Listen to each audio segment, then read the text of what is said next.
बिस्मिल्लाहिर्रहमानिर्रहीम, अस्सलाम वालेकुम। आप देख रहे हैं programme news today with Tanzeela Mazhar. Programme में आपको खुशामदीद कहते हैं। आज हम बात करेंगे गाज़ा की सूरत हाल, जहां पर दुनिया की बेहिसी देखने के काबिल है। सिर्फ 3 हफ्तों में 224 से ज़ायद हमले इसराइल ने किए, और ये मैंने अक़वाम मुत्तहिदा की रिपोर्ट कहती है। इस रिपोर्ट में ये अफसोसनाक इंकशाफ भी हुआ कि इन हमलों में मुताद्दद ऐसे हमले थे जिनमें सिर्फ ख़वातीन और बच्चों को निशाना बनाया गया। इससे पहले हमने देखा कि स्कूल्स, पार्क्स, हॉस्पिटल्स, कोई ऐसी जगह नहीं रही अक़वाम मुत्तहिदा की रिपोर्ट के मुताबिक जो महफूज हो फ़लस्तीनियों के लिए। नहते फ़लस्तीनी बच्चे, वो अवाम जिनका कोई कसूर नहीं है, जो एक आलमी ऐसी जंग में पिस रहे हैं जहाँ पे अमेरिका जैसी ताकतें इसराइल की पुष्पनाही कर रही हैं, जहाँ पे जितने भी जंगी जराइम हो सकते हैं, जितना भी गैर इंसानी रवैया हो सकता है, वो इसराइल ने अपनाया हुआ है। दुनिया बयानात दे रही है, लेकिन कुछ ऐसी दुनिया भी है जो अपने आप को मुहज़्ज़ब दुनिया कहती है, जो इंसानी हुकूक के सबसे बड़े लंबरदार हैं। अगर आप उनका रवैया देखें तो वो फ़लस्तीनी नहते अवाम को जिस तरह से बमों का निशाना बनाया जा रहा है, जैसे बेदर्दी से कत्ल किया जा रहा है, उस पर वो बिल्कुल खामोश हैं। यानी कि वो फ़लस्तीनियों को शायद अपने जैसा इंसान नहीं समझते। फ़लस्तीनियों के हुकूक उनके मुताबिक इंसानी हुकूक नहीं हैं। अक़वाम मुत्तहिदा की ये जो रिपोर्ट आई है, उसके साथ साथ एक और इंकशाफ भी हुआ है, जिसमें जो इसराइल के मकासद हैं, जिसमें इसराइल गज़ा पर कब्ज़े की कोशिशें कर रहा है, उसके हवाले से भी कुछ चीज़ें सामने आई हैं। जी, रफ़ा के रिहायशियों को जो हुक्म दिया गया है कि वो साहिली इलाकों की पनाह गाहों में मुंतकिल हो जाएँ, ये उस साजिश का शाखसाना है। इस मंसूबे के तहत 20 लाख फ़लस्तीनियों को शहरों से निकाल कर साहिली इलाकों की तरफ धकेला जाएगा, ताकि फ़लस्तीनी ख़ुद ही गज़ा से हिजरत करने पर मजबूर हो जाए। ये जो हमले हैं, ये मुसलसल हमले हैं। जो ये कहा जा रहा है कि गज़ा में कोई जगह महफूज नहीं है, उसके पीछे मकसद ये है कि आप इतना मजबूर करें कि गज़ा के लोग अपने इलाके छोड़कर साहिलों की तरफ चले जाएं, कोई शाम की तरफ निकल जाए ताकि गज़ा खाली हो जाए। इसराइली फ़ौज गज़ा सिटी के लाखों रिहायशियों के लिए साफ़ पानी की वाहिद सप्लाई लाइन भी काट चुकी है। इस पर भी अक़वाम मुत्तहिदा बोलता रहा है। इस पर सऊदी अरब का भी बयान आया है। जो इमदादी सामान है उसको भी रोका हुआ है। जंग बंदी से इसका ताल्लुक़ होना नहीं चाहिए। जितने भी वहाँ पर इमदादी कार्रवाइयों में मसरूफ़ आलमी इदारों की तंजीमें और अफराद हैं, उनको भी निशाना बनाया गया है। ना वहाँ कोई बच्चा महफूज है, ना खातून, ना हॉस्पिटल, ना इलाज की कोई सहूलत। ये वो गज़ा है ऐसे वक्त में जब दुनिया एक तजारती आलमी जंग की तरफ देख रही है और सारी तवज्जो टैरिफ की जंग की तरफ लगी हुई है। वहाँ पे गज़ा के जो शहरी हैं वो इंतज़ार कर रहे हैं कि दुनिया उनके लिए आवाज़ उठाए। दुनिया क्या कर सकती है, उसका जायज़ा लेंगे। इस्लामी दुनिया क्या कर सकती है?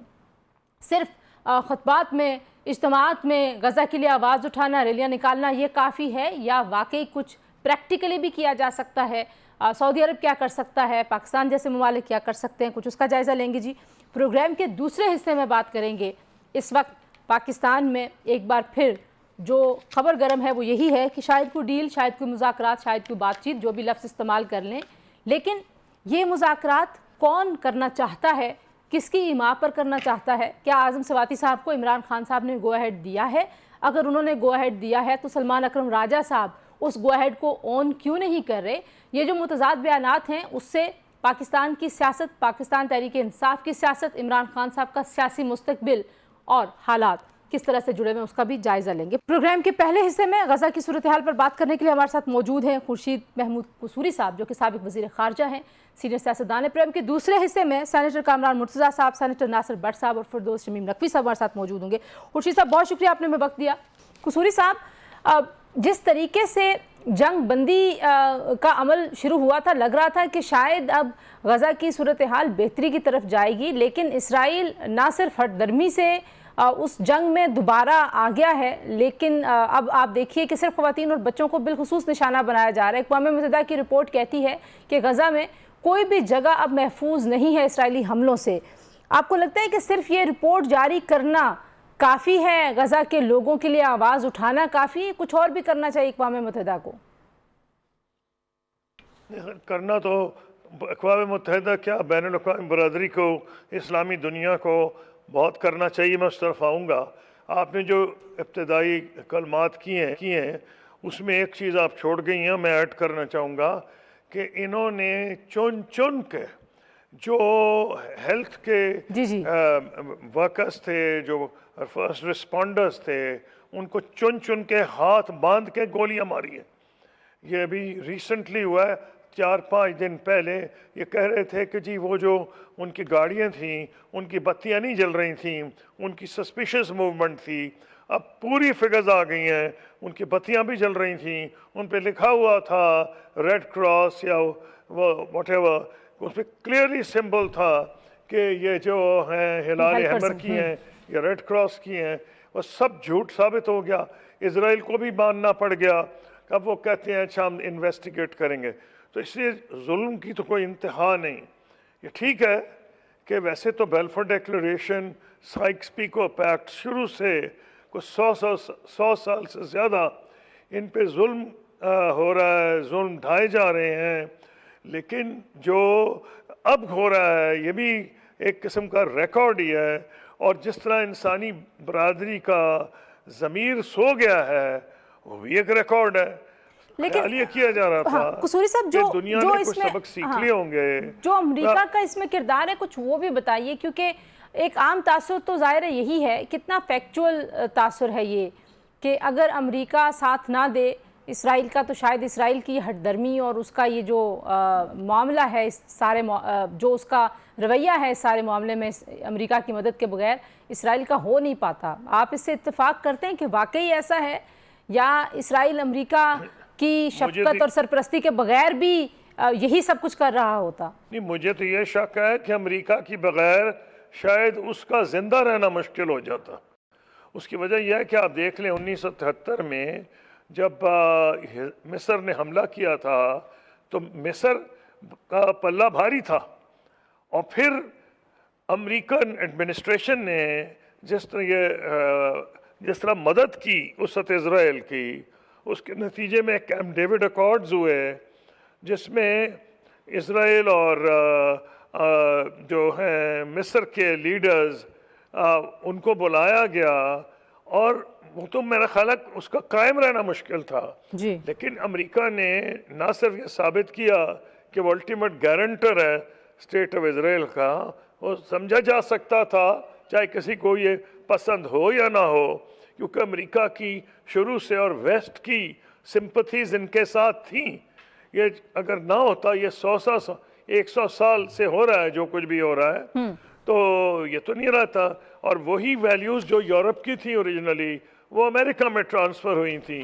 वो अमेरिका में तो एडिशनल फैक्टर है कि क्रिश्चियन एवेंजलिस्ट जो हैं उन्हों का, मैं जब अमेरिका की तरफ आऊँगा तो फिर आऊँगा, तो मगरिब का जो शुरू से पहले तो एक गिल्टी कॉन्शियंस भी था जी। जो उनका हॉलोकॉस्ट हुआ है, और जिसमें जर्मनी का जो किरदार था, रूस का, पोलैंड का, बरतानिया का, जहाँ ये एंटी जूइश सेंटिमेंट बिल्कुल बहुत ज़्यादा था। इतना ज़्यादा था कि इनके जो राइटर्स हैं, इनके जो प्ले राइट्स हैं, उसमें भी नज़र आ रहा था इनकी जो नफ़रत थी यहूदियों के बारे में। जी, जो मर्चेंट ऑफ वेनिस शेक्सपियर का बहुत बड़ा प्ले है, लेकिन ये इन्होंने जो अपना कॉन्शियंस को सॉल्व किया है, जो इनको गिल्टी कॉन्शियंस था, बजाय ये कि जगह और कोई ढूंढते थे इजराइल को, इन्होंने इस मुस्लिमी दुनिया के दिल में उसको ला के बिठा दिया। अच्छा, अब यहाँ पे जो रिसेंटली हुआ है जी सर, मैं अगर आप रिसेंटली जो बात कर रहे हैं उसमें अगर आप ये भी ऐड कर लें कि एक बहुत खुले तरीके से बगैर किसी झिझक के अब बातें ऐसी करना शुरू हो गया अमेरिका भी कि हम कभी कहते हैं कि रियल एस्टेट के तौर पे देखा जाना चाहिए, कभी उसको मुस्तकिल खाली कराने के मंसूबे सामने आ रहे हैं, कभी कहा जा रहा है कि जी जो शाम का शुमाल है वहाँ बसाते हैं इनको खैमा बस्तियों में। आपको लगता है कि ये जो ओपननेस है इसके पीछे कौन से फैक्टर्स हैं जिसकी वजह से आप इस बेशर्मी से आप सपोर्ट कर रहे हैं इस सारे मामले को?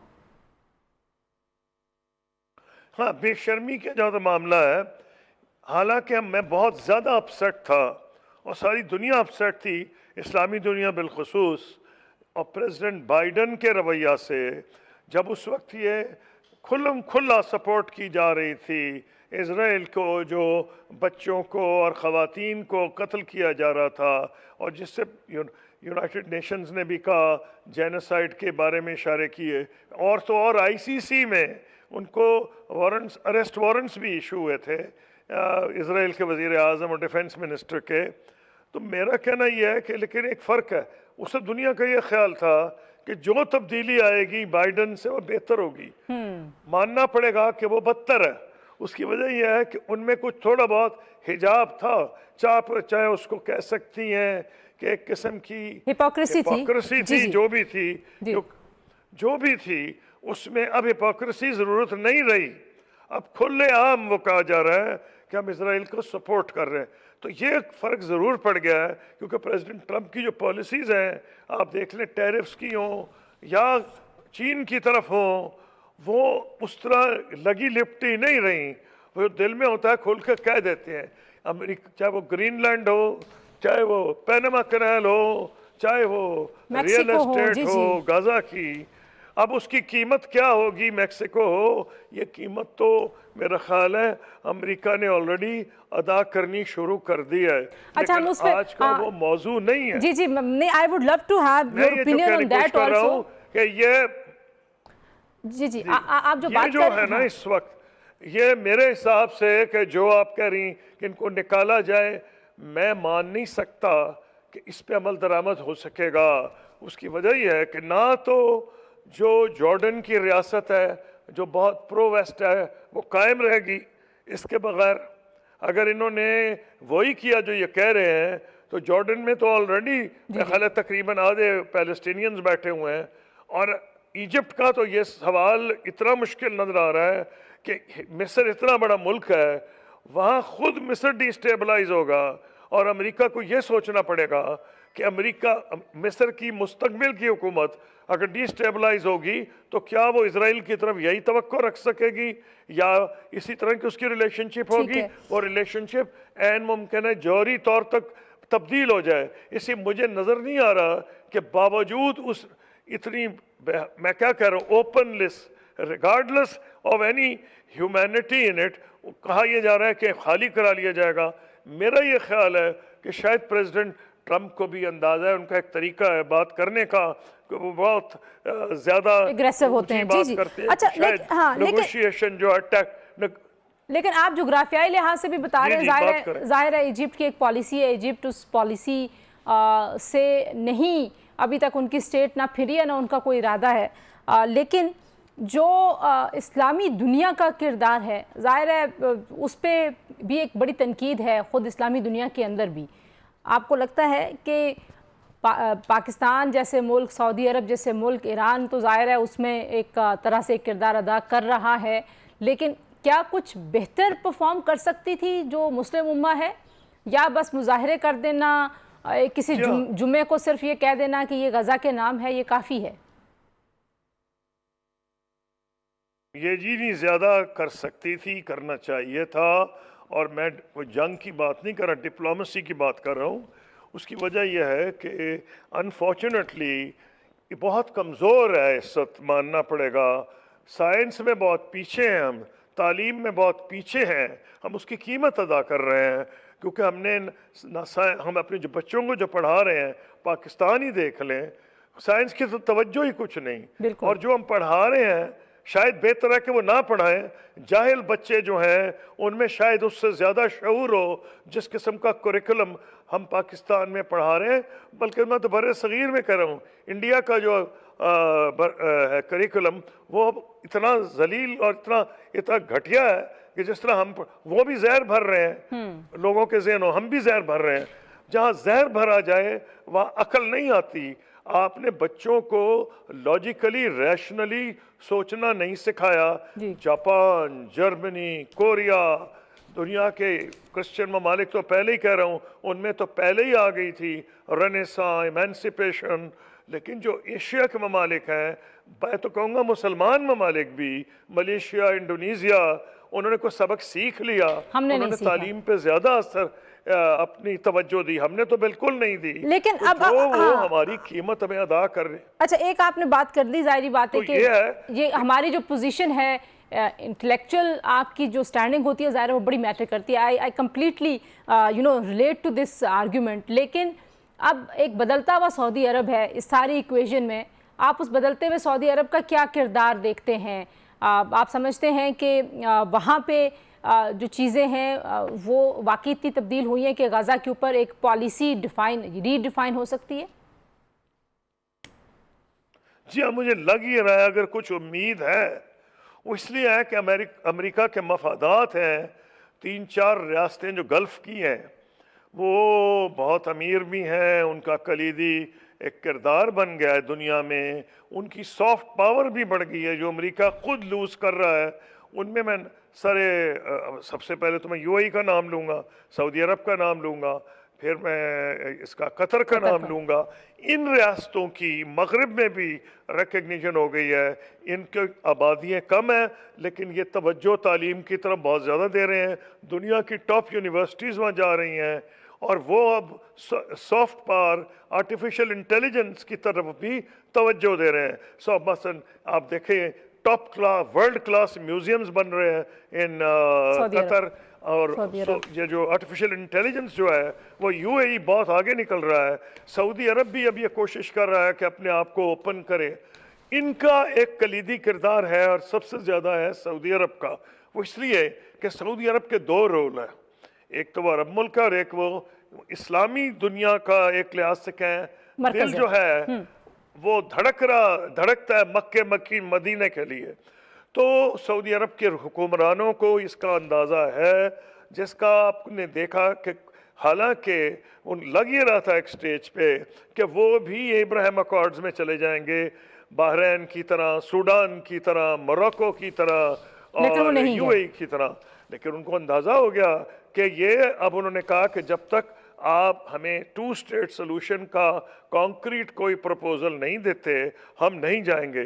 तो उम्मीद अगर आ रही है वो ये आ रही है कि अमेरिका अहमियत देता है गल्फ़ रियासतों को, उसकी अपनी वजूहात हैं, आज उस वक्त जाने की ज़रूरत नहीं है। वो रियासतें जो हैं लग रहा है कि ख़ास तौर पे सऊदी अरेबिया ने एक स्टैंड लिया और पब्लिक लिया है। शायद उनको ये अंदाज़ा हो गया है कि उनकी पब्लिक ये बर्दाश्त नहीं करेगी कि वो गाजा पे किसी किस्म का कोई कॉम्प्रोमाइज करें। Among other factors. बिल्कुल ठीक है, थैंक यू सो मच। जी जी, कि वो 2 स्टेट सोल्यूशन की तरफ। बहुत शुक्रिया खुर्शीद महमूद कसूरी साहब, साबिक वज़ीर ख़ारजा की। आपने बहुत इनलाइटनिंग सुनी है इस बड़े ही अहम इशू पे, क्योंकि दुनिया की बेहिसी को देखा जाए और दूसरी तरफ मज़ालिम को देखा जाए तो इंसान ये सोचने पे मजबूर हो जाता है कि जुल्म की हद होती है, बेहिसी की भी हद होती है, तो कहाँ पे ये हद टूटेगी। ब्रेक लेंगे जी, ब्रेक के बाद वापस आएंगे, बात करेंगे कुछ पाकिस्तान की सियासत में क्या हो रहा है, उस हवाले से हमारे साथ रहिए। Welcome back to News Today जी, और बात करेंगे कुछ पाकिस्तान की सियासत में। मुज़ाकरात और बातचीत और डील ये लफ्ज़ ज़ाहिर नए नहीं हैं, लेकिन आजकल ये तमाम अल्फाज पाकिस्तान तहरीक इंसाफ की सियासत और इमरान खान साहब की जो सियासत और सियासी हिकमत अमली है उसके तनाजुर में देखे जा रहे हैं। क्या जो मुज़ाकरात की ख्वाहिश इस्टेब्लिशमेंट से वो एक रुकावट बनी हुई है अपोजिशन के अलायंस बनने में? कुछ ऐसा तासुर भी मिला जब JUI के सीनियर रहनुमा कामरान मुर्तज़ा साहब उन्होंने मीडिया पर इन मुज़ाकरात की जो ख्वाहिश आज़म सवाती साहब लेके फिर रहे हैं मार्केट में, उस पर उन्होंने कुछ सवाल किया। तो आज के इस सेगमेंट में हम ये जानने की कोशिश करेंगे कि PTI के पास कोई क्लियर पॉलिसी है, और अगर वो क्लियर पॉलिसी नहीं है तो उसकी वजह से जो हिज़्ब इख्तिलाफ का किरदार है पाकिस्तान के आज के मसाइल में, क्या वो मुतासर हो रहा है या सिर्फ पाकिस्तान तहरीक इंसाफ की अपनी सियासत को नुकसान हो रहा है? कामरान मुर्तज़ा साहब हमारे साथ मौजूद हैं जी, सीनियर रहनुमा JUI के सीनियर कानूनदान हैं। बहुत शुक्रिया सेंटर साहब, आपने हमें वक्त दिया। कामरान साहब, अगर मैं पहले आपसे एक तज्ज़िया मांगूँ, ज़ाहिर है आप भी बयानात देख रहे हैं, ख़बरें सुन रहे हैं और आपके पास यकीनन इनसाइड इन्फॉर्मेशन भी होंगी। अब आपको लगता है कि ये जो मुज़ाकरात की ख्वाहिश और कोशिश है, ये ख्वाहिश है, कोशिश है, ये वन साइडेड है, या आपको लगता है कि बस कोई कोशिशें कर रहे हैं तीसरे फरीक के इमरान खान साहब और इस्टेब्लिशमेंट की बातचीत हो जाए? जो खबरें आई थी ईद के तीसरे दिन से जो खबरें शुरू हुए उसमें बज़ाहिर ये लग रहा था कि ये वन साइडेड नहीं है और कहीं ना कहीं पे बात हो रही है। और ये बात अगर हो रही है PTI के दरमियान और एस्टेब्लिशमेंट के दरमियान, तो हम तो एतराज़ करने वाले कौन है? हमें तो कोई इसमें हम अपनी तनकीद कर सकते हैं, या मुमकिन है कभी तौसीक भी कर सकें, या मुमकिन है कि इसकी तारीफ भी कर सकें, मगर हमारा एतराज़ अगर हो सकता है तो वो इसलिए हो सकता है कि हमारे साथ जो बातचीत हुई थी या इस इत्तेहाद के हवाले से जो गुफ्तगू हुई है उसमें वन ऑफ द कंडीशन ये थी कि कोई भी पार्टी अपने तौर पे اسٹیبلشمنٹ سے یا گورنمنٹ سے کوئی بات نہیں کرے گی. اگر فرض کر لیجیے کبھی اس کی نوبت آئی تو وہ پھر اس اتحاد کا نظم کرے گی. اچھا تو پچھلی دفعہ میں اور یوسف علی صاحب ایک پروگرام میں اکٹھے تھے. انہوں نے کہا چونکہ ابھی تک اتحاد بنا نہیں ہے اس لیے یہ بات پری میچور ہے اور ہم جس سے چاہیں بات جی کر جی سکتے میں ہیں. ایکچولی آپ سے یہی سوال بھی کرنے لگی تھی کہ ابھی تک اس ہاں اتحاد کے میں تھوڑا سا حوالے اس سے کا جواب بھی دے دیتا جی ہوں. جی جس سے چاہیں یقیناً بات کریں مگر پھر ہم کو بھی یہ حق تو یقیناً یہ دیں گے نا کہ ہم بھی جو ہے یہ بات اپنی پارٹی کے جنرل کونسل سیشن میں رکھ سکیں کہ یہ پورا جو ہے نا پکچر یہ ہے. ہم نے صرف ان سے یہ وضاحت مانگی تھی کہ آفیشلی اس کو اون کر دیں یا ڈس اون کر دیں, کیونکہ کچھ دوست ان کی طرف سے اون کر رہے ہیں. اور کل میری ہمایوں محمد صاحب سے بات ہوئی, انہوں نے مجھ سے کچھ وضاحتیں مانگی, میں نے دے دی, کیونکہ جب پارٹیاں اس طرح کے ریلیشنز میں ہوتی ہیں کوئی وضاحت مانگتا ہے تو دوسرا شخص وہ وضاحت دے بھی دیتا ہے. صحیح. تو انہوں نے اس کو ڈس اون کیا تھا. اب مجھے نہیں پتا یہ آفیشلی اس کو آن کر دیں یا ڈس اون کر دیں, ہمارا یہ حق ہے کہ ہم اس کو اپنے فورمز پہ رکھیں. اچھا کامران صاحب, آپ ظاہر کہہ رہے ہیں کہ ہم نے یہ پوچھا کہ اس پہ ایک کلیئر پوزیشن ہونی چاہیے. میں ناصر بٹ صاحب آپ کو کیا لگتا ہے کہ جو اسٹیبلشمنٹ سے بات چیت کے اوپر پی ٹی آئی کے متضاد بیانات ہیں, اب آپ کو کوئی فکر ہے کہ واقعی کہیں ہو نہ جائے مذاکرات, کہیں اعظم سواتی صاحب کو راضی نامہ نہ کرا لیں, کوئی نون لیگ کو پریشانی ہے اس بات سے؟ بسم اللہ الرحمن الرحیم. دیکھیں ہمیں پہلے دن سے پریشانی نہیں ہے. اس کی وجہ یہ ہے کہ جس کا نام بانی پی ٹی آئی ہے نا وہ نہیں ان کا نام عمران خان ہے. اچھا عمران خان جس کا نام ہے نا, اس کا آپ رویہ شروع سے دیکھیں. جب وہ مسلط ہوا اس وقت وہ کہتا تھا میرے ساتھ جتنے اتحادی لوگ ہیں نا میں نہیں ان کو بلاتا, آرمی چیف کو کہتا ہوں بلا دو. پھر آپ دیکھیں کئی دفعہ جب میٹنگ ہوئی نا اس کی سیکیورٹی کے حوالے سے 2 گھنٹے انتظار ہوا, ایز اے پرائم منسٹر وہ نہیں آیا. تو وہ سمجھتا ہے کہ میں اکیلا ہوں جو سب کچھ کرتا ہوں. اب مجھے بتائیں جو لوگ اس کو لے کے آئے ان کے ساتھ اس نے کیا کیا؟ کبھی ان کو میر جعفر کا پہلے کہا جی یہ والد ہوتا ہے, یہ قوم کا والد ہوتا ہے, وہ ان کا تھا ایک پی ٹی آئی کا. تو بات یہ ہے کہ اب وہ جس حالت میں آیا ہے اس نے خود یہ سارا کچھ کیا. اور میں آپ کو لکھ کے دیتا ہوں کہ وہ اس کا ایک, مجھے آپ بتائیں وہ آج تک کسی کے جنازے پہ گیا ہے؟ کسی اپنے دوست کے جو اس کا قریبی ہے ایک تھا وہ بیچارہ جنازے پہ جانا نہ جانا ان کی سیاست سے میں کہتا ہوں وہ تو ذاتی فعل ہے, اس کا اللہ کو جواب نہیں, وہ ایک نہیں, اس کا ایک ذہن ہے, طریقہ ہے. وہ جو ان کی پیرنی صاحب ہے نا, نہیں جنازے میں جانا اور اسٹیبلشمنٹ سے میں بات بتاتا ہوں, نہیں میں اس کا رویہ بتانے لگا ہوں. میں اس کا رویہ یہ بتانے لگا ہوں کہ وہ کسی کی بات نہیں سنتا. اب اس کا یہ رویہ ہے, وہ سمجھتا تھا کہ جتنے میرے باہر لوگ ہیں یہ میرے لیے کچھ کوشش کریں گے, جس میں گنڈا پور بھی شامل ہے. اب اس نے سوچا نہیں, اس نے پھر اعظم سواتی سے کہا کہ یار تمہیں میں فل مینڈیٹ دیتا ہوں. آپ کو پتہ ہے امریکہ سے بھی 4 ڈاکٹر اس کے لیے آئے, ان کو بھی کہتا. اب اس کا رویہ ہے کہ مجھے باہر نکالو. وہ تو کہتا تھا میں ان سے بات ہی نہیں کرتا. وہ تو کہتا تھا میرا سائفر لاتا تھا, مجھے امریکہ نے نا میرے خلاف سازش کی ہے. پھر ٹرمپ کا انتظار کرتا رہا, وہاں سے بھی اس کو جواب نہیں ملا. اس کا ایک رویہ کہ میں جیل سے باہر آؤں, کیسے آؤں. اب آپ مجھے بتائیں اس کو جیل میں کس نے رکھا ہے؟ ہم نے نہیں رکھا. 9 مئی اس نے کر دیا, 26 نومبر ہوا, اپنے حالات سر یہ پرانی بات ہے نا, آگے چلے نا. اب بات یہ ہے کہ وہ ایسا ہی رہے گا. دیکھیں مولانا صاحب اپوزیشن میں ہے نا, باقی جماعتیں اپوزیشن کے, جو شخص اپوزیشن کو اکٹھا نہیں رکھ سکتا اس نے کیا کرنا ہے. ہمیں پورا یہ یقین ہے کہ یہ, آپ مجھے بتائیں اس کے اپنے کتنے دھڑے ہیں جماعتوں میں. یوسف اعظم سواتی صاحب آتے ہیں, وہ کہتے ہیں میرے پاس اختیار ہے. وہ جو گنڈا پور ہے وہ کہتا ہے نہیں بات ہونی چاہیے, اس کے علاوہ گزارا نہیں ہے. وہ بشرا بی بی جب باہر آئی تھیں انہوں نے کیا رویہ رکھا آپ کے سامنے ہے. اب اسی طرح چلتا رہے گا, 5 سال یہ حکومت چلے گی انشاءاللہ. جن حالات میں حکومت لی, حکومت کی سب سیاسی جماعتوں نے مل کے ملک کو ڈیفالٹ سے بچایا. ایک اچھے اب آپ کو نظر آ رہے ہیں کہ اب ملک ایک ہم کم سے کم ٹریک پہ تو لے آئے ہیں نا, جو مہنگائی سنگل ڈیجٹ پہ آ گئی. میں صرف ایک بات کہتا ہوں کہ ہمیں یہ کوئی فکر نہیں کہ یہ کیا کر رہے ہیں. ہاں ہم چاہتے ہیں کہ یہ اپوزیشن کا کردار ادا کرے. اسمبلی کیا کیا ہے آج تک اپوزیشن میں بیٹھ کے؟ کچھ نہیں. وہ جو بیٹھے ہوئے ہیں وہ بھی کبھی پیپر پھاڑ کے باہر چلے جاتے ہیں. ایک ہی ان کا رویہ ہے کہ بھائی بانی پی ٹی آئی کو باہر لاؤ. بھائی اس کو ہم نے نہیں چاہیے. ہمارے ساتھ موجود ہے فردوس شمیم نقوی صاحب, پاکستان تحریک انصاف کا میں کہتی کہ موقف بڑا ضروری ہے. نقوی صاحب, کامران مرتضیٰ صاحب اور ناصر بٹ صاحب سے میں ابھی بات کر رہی تھی کہ پاکستان تحریک انصاف کی کوئی پالیسی ان دونوں کے خیال میں واضح نہیں ہے اسٹیبلشمنٹ سے بات کرنے کے حوالے سے. اب आप ज़ाहिर है सीनियर ओहदेदार हैं, सीनियर रहनुमा हैं पीटीआई के, क्या पॉलिसी है, किसकी बात को सही माना जाए? आज़म सवाती साहब की बात को सही माना जाए, ज़राए की खबरों को सही माना जाए, या जो सलमान अकरम राजा साहब ने भी ताज़ा बयान दिया है उसको सही माना जाए? जो मेरे ख्याल से पहली चीज तो हमने भी सीख लिया, जितना कंफ्यूज रखो उतना अच्छा है। दूसरी चीज है, जो पार्टी के सेक्रेटरी जनरल है उसके बयान को सही माना जाए, because is official spokes person of the party, यानी सलमान अकरम राजा साहब। अच्छा, that is the party position. बाकी ये सारे स्पेकुलेशन के जो खेल हैं ये एस्टेब्लिशमेंट करा रही है, तो मैं इसके ऊपर कोई कमेंट नहीं कराना चाहता है। हमारे कुछ बड़े सीनियर नाइव लोग हैं जो कि इन चीजों को, अगर नेगोशिएशन हो भी रही हो मेरे लिहाज से, we should not go public.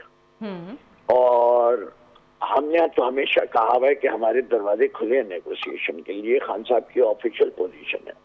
हमें जो नजर आ रहा है वो ये कि फौज इज नॉट रियलाइजिंग कि टाइड किस तरफ जा रहा है और कितनी तेजी से मुल्क के हालात खराब हो रहे हैं, और इस हुकूमत और इस्टेब्लिशमेंट दोनों के काबू से बाहर होता जा रहा है मामला।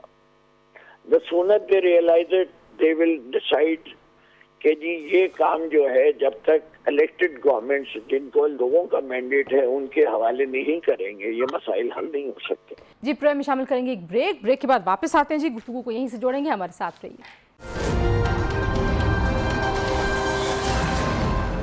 Welcome back to News Today जी। और बात हम कर रहे थे, आप लोग एक अपोजिशन का इत्तेहाद बना रहे हैं और कामरान साहब के मुताबिक ये एक शराइत में या जो प्री कंडीशंस थी उसमें ये तय हुआ था कि अगर किसी ने कहीं और भी मुज़ाकरात करने हैं तो उसके लिए इस पूरे इत्तेहाद का जो प्रोसेस है उसको एतमाद में लिया जाएगा। तो इस पे मेरे ख्याल से इससे ज़्यादा हमने एग्री किया है। जो कामरान साहब ने कहा है हमने इससे ज़्यादा एग्री किया और हम उसे ऑनर कर रहे हैं। अच्छा, हमने तो ये एग्री किया कि हम आइंदा कोई एहतजाज भी नहीं अनाउंस करेंगे यूनिलैटरली जब तक हम इत्तेहाद से बात नहीं करेंगे। नहीं तो ये आज़म सवाती साहब, इसका मतलब है कि बिल्कुल एक उनको अलग से देखा जाना चाहिए, उनको पीटीआई के तौर पे नहीं देखा जाना चाहिए सर? मैं जी देखे बहुत मेरे सीनियर लीडर हैं, काबिल इज्जत हैं, काबिल एहतराम है, मेरी उनसे कोई डायरेक्ट बातचीत नहीं हुई। I don't know his point of view, he has claimed certain thing कि जी खान साहब ने कहा है, while we have other things. तो हमें, लेकिन मैं प्रिंसिपली आज़म सवाती साहब से एग्री नहीं करता कि ये मामलात को पब्लिक फोरम में डिस्कस भी होने चाहिए। कामरान साहब, आपको अपने सवाल का जवाब मिला फिरदौस साहब की गुफ्तगू से? नहीं, हम अगेन बरकरार है, सिर्फ ऑफिशियली ये बता दें कि वो एस्टैब्लिशमेंट से बात करना चाहते हैं या नहीं, क्योंकि मैंने जो है ना 2-3 दिन के बाद जो है ना ये पार्टी के सामने रखना है कि अगर वो एस्टैब्लिशमेंट से बात करना चाहते हैं वो उनका हक है, वो करें, एस्टैब्लिशमेंट से करें, किसी और से करें, जिससे नहीं, वो कह रहे हैं कि सलमान अकरम राजा साहब के बयान को ऑफिशियल पॉलिसी समझना चाहिए, लेकिन मेरा ख्याल है मौजू ये होगा कि पीटीआई के जो लोग आपसे राब्ते में हैं वो आपको राब्ता करके इसमें एतमाद में लें, या ज़ाहिर टीवी टॉक शो में तो ये बात नहीं हो सकती। कामरान साहब, नहीं, एक और बात है, छोटी सी मुझे इजाज़त दें, वो तो मिल के आता है अंदर बानी पीटीआई से, उसको बुलाता है, पानी पीटीआई तो अंदर जाता है, फिर वो कसम कुरान उठाता है, हाथ पे कुरान पे रख के। कौन? आज़म साहब? आज़म सवाती, कि मुझे मैंडेट मिला है, मैं सच बात कह रहा हूँ, तो खुदारा मेरी बात को माने, मुझे वहाँ से मैंडेट मिला है। सलमान अकरम राजा भी तो मिल के आते हैं जी। कामरान साहब, वो आज़म सवाती साहब के बारे में मैं इसलिए कुछ नहीं कहता कि वो पिछले सेनेट में वो मेरा रोजा खुलवाते रहे हैं। उस जमाने में बेगम मेरी साथ नहीं होती थी, मेरे साथ वो आपको छोड़ के गए। मैं उनके बारे में, उनका नमक मैंने खाया हुआ, तो ज्यादा तबसरा नहीं करता। नहीं लेकिन तो बहरहाल मुझे सिर्फ जो है इतना चाहिए कि बता दें कि भाई ऑफिशियली बता दें, अगर वो बता देंगे हम उसके ऊपर बिल्कुल यकीन करेंगे। कभी वो सुबह 6 बजे जाके जेल में मिलता है, जब उसको बुलाया है तो वो जाता है। आपसे जितने खुले अल्फाज में बात कह चुका हूँ, इजाजत है बोलूँ? जी फिरदौस साहब बोलिए। जी कामरान मुर्तज़ा साहब, मैंने आपको खुले अल्फाज में कहा है कि हमने तो ये भी आपसे एग्री किया हुआ है कि 15 तारीख तक हम आपका इंतजार कर रहे हैं, जब आपका हम कोई एहतजाज तक नहीं अनाउंस करेंगे, आप मुज़ाकरात की बात। सर ये कौन सी 15 खबर आप खबर दे रहे हैं? तो 15 कौन सा महीने की, कौन सी 15 अप्रैल? अच्छा, चल दे جی کامران صاحب یہ پھر آپ کے اوپر بھی ایک ڈیڈ لائن ہے سر, اگر آپ نے آنا ہے اس کشتی میں سوار یہ ہونا ہے. ڈیڈ لائن انہی کی دی ہوئی ہے, یہ ڈیڈ لائن انہی کی دی ہوئی ہے, ہماری نہیں ہے. جی جی جی جی یہ ڈیڈ لائن انہی نے دی ہے کہ ہمیں یہ حتمی جواب دیں گے, جی ٹھیک ہے ٹھیک ہے ٹھیک. جی اپنے کامران یہاں صاحب. کی کنسلٹیشن کر کے دیں گے. جی جی جی کامران صاحب. ہاں 19 اور 20 کو ہمارا اجلاس ہے, وہ شاید کوئی کنفیوژن آیا ہوگا کہ مڈ آف اپریل ہم نے کہا ہوگا, یا انہوں نے مڈ آف اپریل سمجھا ہوگا, ممکن ہے کوئی بات کرنے میں کوئی کنفیوژن آیا ہو, مگر وہ اجلاس 19 اور 20 کو ہے. اور 19 اور 20 کے اجلاس میں جو ہے یہ ساری چیزیں جو ہے وہ سامنے آئیں گی کہ آیا ہم آگے بڑھ سکتے ہیں یا نہیں بڑھ سکتے ہیں. یہ ساری چیزیں پارٹی کا ادارہ ایگزامن کرے گا, اور اس وقت تک صرف ایک کلیئرٹی جو ہے نا وہ جو چاہیے تھی وہ آفیشلی جو ہے نا وہ کلیئرٹی جو ہے نا وہ وضاحت آ جائے کہ یہ بات کرنا چاہتے ہیں. اچھا میں ایک دفعہ دوبارہ فردوس صاحب, کیا طریقہ کار آپ کے خیال میں, ظاہرہ جو سیاسی طریقہ کار ہے جو ٹیم ان سے مذاکرات کری, آپ ان کو کہیں گے ہمارے شو کے پلیٹ فارم سے کہ بھائی آپ JUIFA کو جا کے بتائیے, خالی بیان دے دینا تو کہیں پریس کانفرنس میں کافی نہیں ہوگا نا, آپ ایک سیاسی انگیجمنٹ کا حصہ ہیں اگر تو. میرے خیال سے یہ مس انڈرسٹینڈنگز کو دور رکھنے کے لیے ایک نیگوشیٹنگ کمیٹی بنائی گئی ہے. میں اس میں کوئی پبلک اسٹیٹمنٹ نہ دینا پسند کرتا ہوں. میرے خیال سے اٹس اے فون کال اوے, اٹھائیے. اتحاد کے چیئرمین جو ہیں, ان کا جو پریزیڈنٹ ہے ان کا نام سب کو پتا ہے, محمود خان اچکزئی, ان سے یہ سوال پوچھیں, وہ جواب بھی دے دیں گے. یہ باتیں پبلکلی تو کرنے والی نہیں ہے ساری. ٹھیک. ناصر بٹ صاحب کیا اب آپ نے دیکھا ہے نا, یہ حالت ہے, کوئی پتہ نہیں کیا ہو رہا ہے. ان کا مسئلہ اب یہ ہو گیا ہے کہ ہر بندہ لیڈر ہے, ہر بندہ اپنی بات کرتا ہے. سلیمان راجہ کہتا ہے میری سنیں, بیرسٹر گور کو بھی وہ اس نے کہا میرے جذبگر تم ملنے کیوں گئے ہو جیل, یہ بھی آپ نے سنا. بابر امان کا اس نے کہا یہ کیسے چلا گیا. تو بات یہ ان کے اندر اتنا کنفیوژن ہے, اتنے کہ وہ ٹکڑے ہو چکے ہیں کہ وہ بات میں آپ کو بتاؤں, جس کو وہ ملنا چاہتا ہے نا قیدی, اس کو وہ کہتا ہے جس کا نام ہے عمران خان. نہیں وہ اچھا عمران خان جس کو ملنا چاہتا ہے نا, ویسے آج کل وہ قیدی اس لیے کہ اس کو سزا ہوئی ہے 190 ملین پاؤنڈ میں. ٹھیک ہے 14 سال قیدی ہیں لیکن ان کا نام بھی ہے نا, تو اگر کبھی اب بانی کہتے کبھی اب قیدی کہتے ہیں. میں صرف کہتا ہوں کہ اس کے نام مختلف ہو جاتے ہیں نا. اب آپ مجھے بتائیں کہ یہ سب کچھ ہم کر رہے ہیں, ہم نے یہ کہا کہ آپ کرو, ان کے آپس میں یہ جو اپوزیشن کو اکٹھا نہیں کر سکتا اس نے کیا کرنا ہے. مولانا صاحب نے ان سے مرحلے, آپ چاہتے ہیں اپوزیشن اکٹھی ہو جائے بٹ صاحب؟ ہم یہ چاہتے ہیں کہ اپوزیشن اپنا کردار اپوزیشن جیسا کرے, لیکن یہ اس قابل ہے ہی نہیں. یہ جن کے کندھوں پہ آیا اب یہ وہ کندھے ڈھونڈ رہا ہے, وہ نہیں ملیں گے. کامران صاحب ایک ضمنی سوال ہے, کیا آپ کو کوئی روک رہا ہے؟ کچھ ایسی بھی آپ نے دیکھا کہ کچھ سجیسٹو قسم کی خبریں لگتی ہیں کہ مولانا صاحب بھی کچھ سوچ رہے ہیں اور عدم اعتماد ہے, اور ان کو بھی کسی نے روکا ہوا ہے کہ آپ نے اس اتحاد کا حصہ نہیں بننا؟ سر ہم کو صرف اپنی جماعت روک سکتی ہے, اور اس کے علاوہ جو ہے نا مولانا کو جماعت کے علاوہ کوئی بھی نہیں روک سکتا. جس دن جماعت نے فیصلہ کر لیا, اور آپ ایک چیز اور ذرا ذہن میں رکھیے گا, مولانا نے جلسے شروع کر دیے ہوئے ہیں. ہاں وہ اپنا جو ہے نا جو اس نے جو ہے آہستہ آہستہ, کیونکہ ہم ایک دم نہیں آتے ہیں, آخری کال جو ہے ہم پہلے دن نہیں دیتے ہیں, یہ مولانا کا طریقہ کار ہے. اور جو اس نے اپنے طریقہ کار پہ, جو میں اپنے لیڈر کو سمجھتا ہوں, اس نے آہستہ آہستہ جو ہے نا وہ تحریک اٹھانی شروع کر دی ہے. اس نے یہ ابھی سے گیا. اور یہ تحریک کا مقصد اگر میں ون لائنر پوچھوں آپ سے, وہ پھر مقصد ابھی پھر آپ کو بعد میں بتائیں گے. یہ ایک عجیب بات ہے فردوس صاحب. ایک تو آپ کے اس میں پیغام تھا کہ پہلے دن آخری کال نہیں دیتا ہمارا لیڈر, تو ایک تو اس پر رسپونڈ کر دیجیے. ایجنڈا کیا ہوگا اپوزیشن کا, اس کو باہر نکالنا یا کچھ اور کام کرنا؟ نہیں اپوزیشن کا تو نہیں, مطلب PTI کا ہوگا. لیکن جب اکٹھے ہوتے ہیں, مجھے فردوس صاحب سے پوچھنا ہے. فردوس صاحب مولانا صاحب نے اپنی تحریک کا آغاز کر دیا ہے, جس کے مقاصد کامران صاحب ہمیں بتانا ابھی کہہ رہے ہیں, ابھی نہیں بتائیں گے آپ. دیکھیے مولانا صاحب اپنی جب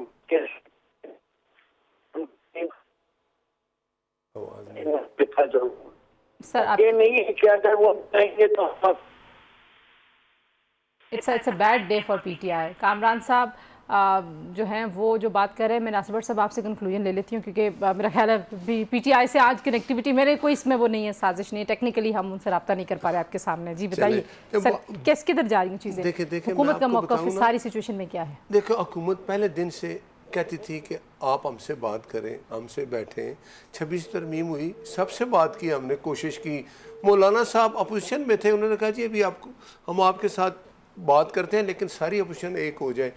ہم سے 1 مہینہ مانگا دے دیا, انہوں نے نام دے کے پھر پیچھے ہٹ گئے. اب ایک وہ بنی تھی آپ کو پتہ ہے نا, جب اسپیکر صاحب نے ایک کمیٹی بنا دی, حکومت نے بھی بندے اپنے کے نام اناؤنس کر دیے, انہوں نے بھی کیا ہوا, اینڈ پہ چلے گئے.